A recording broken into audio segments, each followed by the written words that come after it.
Où que tu sois dans le monde, mon ami, je te passe mon bonjour.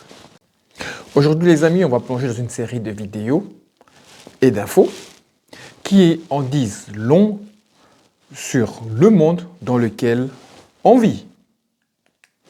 Tiens-toi prêt. La dernière, elle est magnifique. 48 000 journalistes en France. Et il faut un seul mec, un seul, indépendant en plus, pour interviewer une Gazaoui en français. Tout ce qu'ils font les Palestiniens, c'est vivre. Et c'est ça le problème des Israéliens.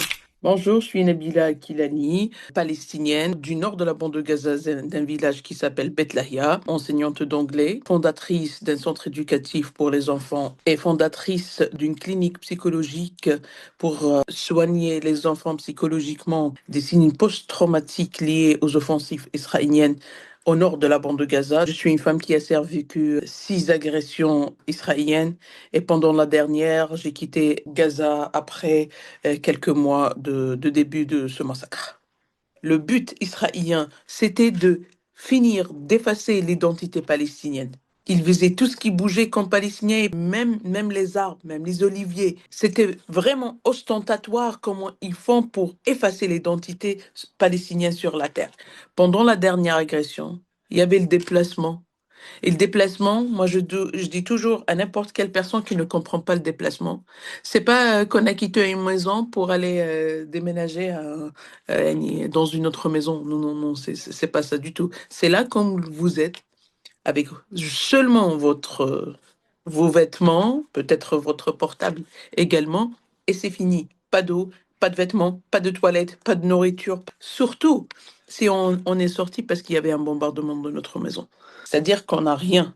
Peut-être c'est trop difficile de sentir, de ressentir et aussi de comprendre à quel point c'est profond. Nous, les Palestiniens, on vit normalement. On n'est pas en train de faire je sais pas quoi pour avoir la terre parce que c'est notre terre. Mais tellement ils ont peur, les Israéliens, que cette terre, elle n'est pas la leur.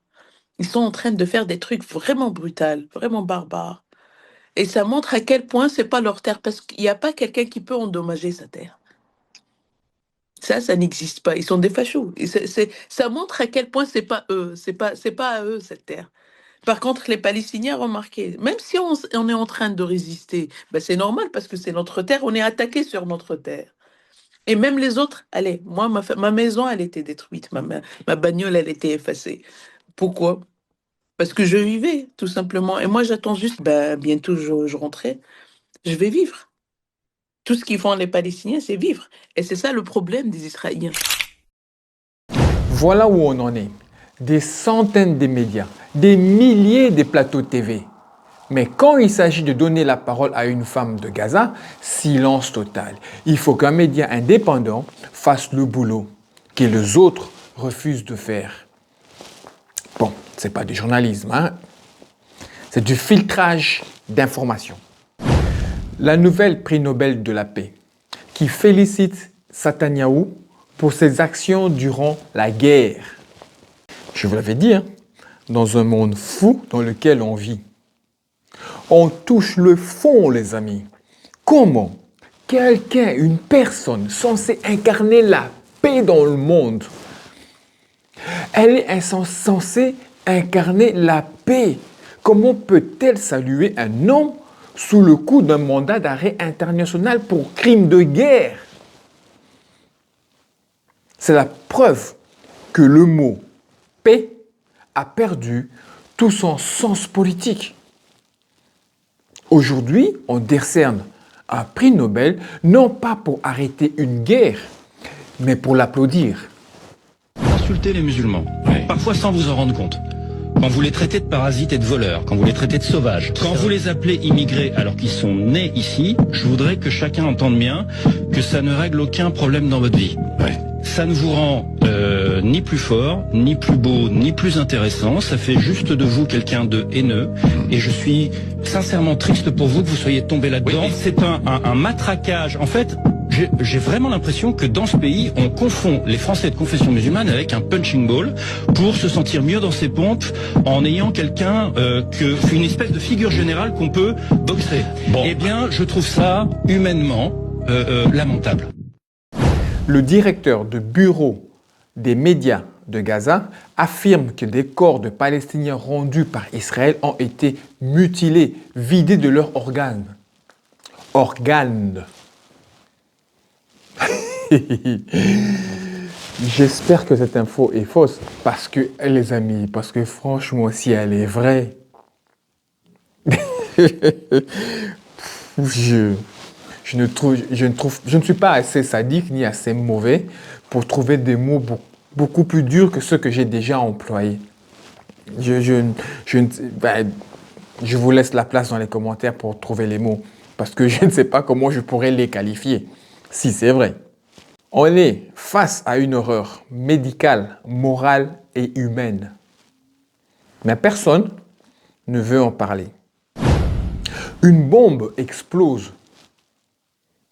Je ne sais même pas si j'ai le droit de dire bombe sur YouTube, les amis. Vous savez ce qui se passe quand tu dis bombe dans un avion? YouTube est devenu comme un avion. Bon, on verra bien si ça s'est bloqué ou pas. Du moins, une bombe explose sous la voiture d'un journaliste italien après ses reportages critiques envers Israël. Voilà le prix à payer pour dire la vérité.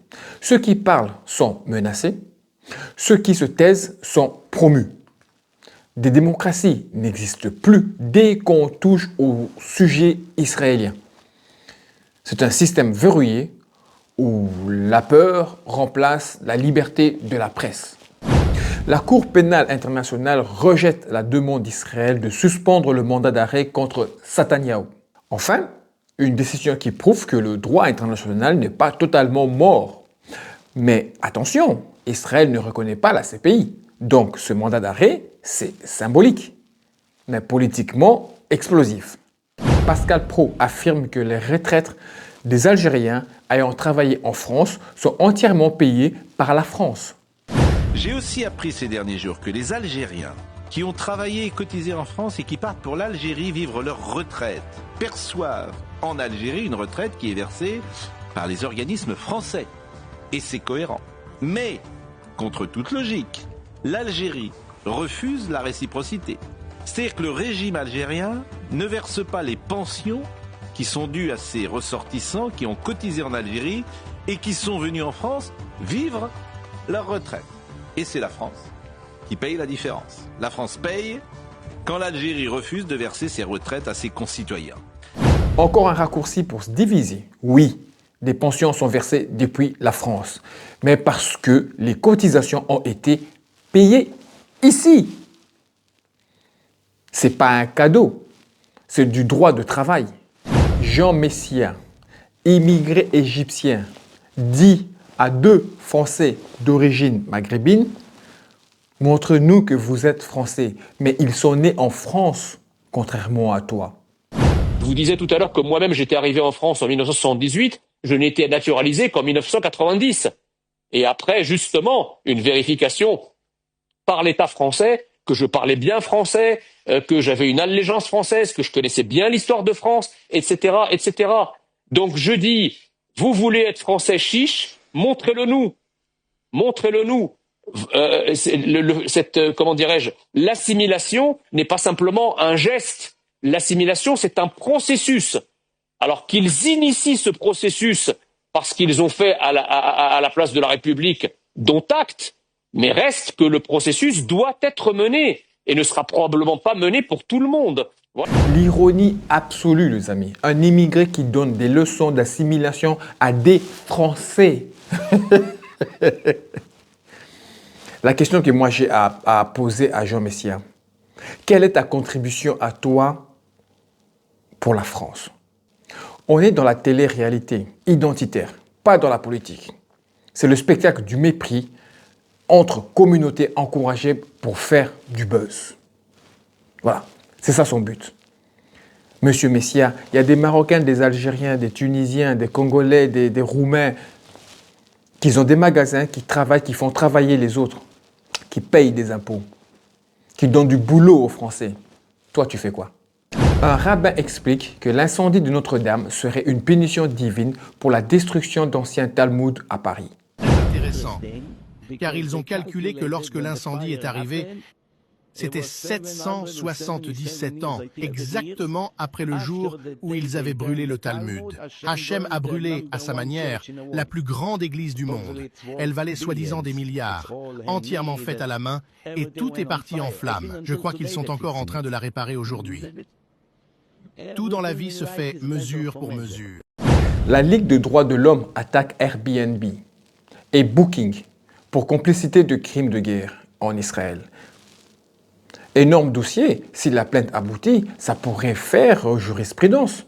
La plateforme numérique pourrait être tenue responsable de leurs profits issus de la colonisation. Airbnb et Booking et Meta. Tous savent très bien où va leur argent. Et jusqu'ici, personne n'avait osé les attaquer frontalement. Le ministre israélien des Finances déclare « Il y aura une colonisation juive à Gaza. »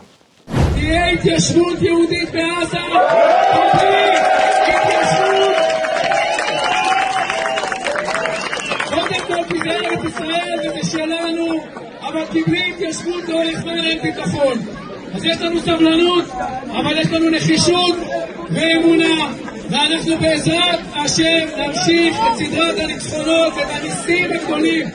Donc, même après le cessez-le-feu, le projet continue. On n'est pas dans une guerre de défense. On est dans un plan d'expansion assumé. Ce n'est plus une hypothèse, c'est un aveu. Et chaque déclaration comme celle-ci enterre un peu plus la paix. Après, on va venir nous dire que c'est les Palestiniens qui ne veulent pas la paix. Le président du Brésil rappelle aux États-Unis de respecter la souveraineté de l'Amérique latine.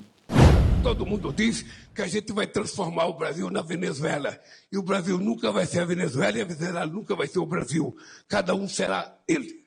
O que nós defendemos é que o povo venezuelano é dono do seu destino e não é nenhum presidente de outro país que tem que dar palpite de como vai ser a Venezuela ou vai ser Cuba.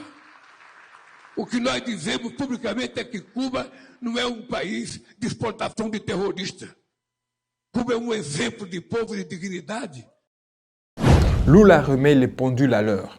L'Amérique latine en a marre d'être traitée comme une arrière-cour des États-Unis. Pendant que Washington impose des sanctions, les BRICS s'organisent. Attention les amis, et c'est là peut-être que se joue le vrai tournant du monde polaire, du monde multipolaire.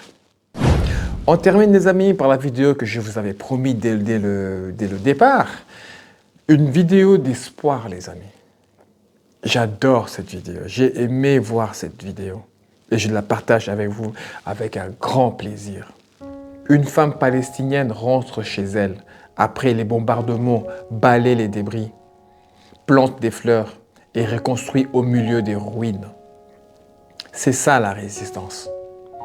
Pas les armes, pas les discours, mais juste la volonté de vivre malgré tout. Une scène simple, mais qui résume tout. Ils ont détruit les murs, mais ils n'ont pas détruit l'âme. Voilà les amis, j'espère que vous avez apprécié ces vidéos autant que j'ai pris plaisir à la faire pour vous. La vidéo est maintenant terminée, ça commence et ça se termine. Mais la discussion continue dans les commentaires. Mettez un pouce bleu, abonnez-vous, soutenez la chaîne. On se retrouve d'ici quelques jours. En attendant, paix sur vous.